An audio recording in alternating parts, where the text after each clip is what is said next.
প্রিয় বন্ধুরা, শুভেচ্ছা নেবেন।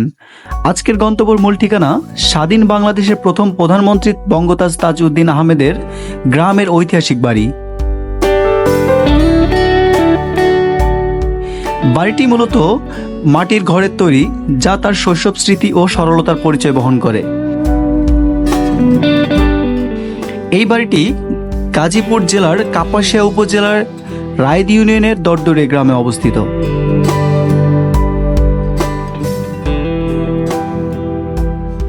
সবুজ শ্যামলে ঘেরা প্রাকৃতিক পরিবেশে হয় ইতিবাচক প্রভাব তার সাধারণ জীবনযাপনের ছায়া স্পষ্টভাবে পরিলক্ষিত হয়। তিনি বাংলাদেশের প্রথম প্রধানমন্ত্রী ও স্বাধীনতা সংগ্রামের অন্যতম মহান নেতা। তাজউদ্দিন আহমেদ 1925 সালের 23 জুলাই এই গ্রামে জন্মগ্রহণ করেন। তার স্ত্রী সৈয়দা জোহরা তাজউদ্দিন ছিলেন বাংলাদেশ আওয়ামী লীগের সভাপতিমণ্ডলীয় সদস্য। তাজউদ্দিন আহমেদের 4 সন্তান রয়েছে।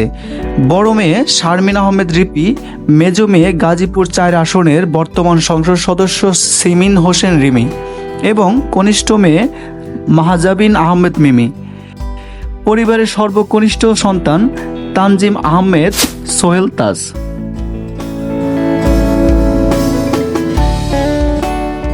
তাজউদ্দিন আহমেদ শিক্ষা জীবনেও অনেক ডিগ্রি লাভ করেন। তিনি ঢাকা বিশ্ববিদ্যালয় থেকে অর্থনীতিতে বিএ স্নাতক ডিগ্রি অর্জন করেন।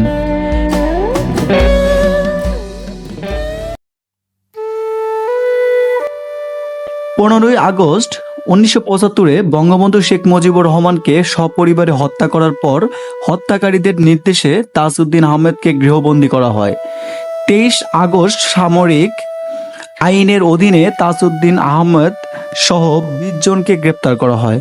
পরে 3 নভেম্বর 1975 সালে পুরাতন ঢাকা কেন্দ্রীয় কারাগারের ভেতরে তাজউদ্দিন আহমেদ, সোহেল নজরুল ইসলাম, মোহাম্মদ মনসুর আলী এবং AHM কামরুজ্জামানকে নহিংসভাবে হত্যা করা হয়, যা বাংলাদেশের ইতিহাসে জেল হত্যা দিবস নামে পরিচিত।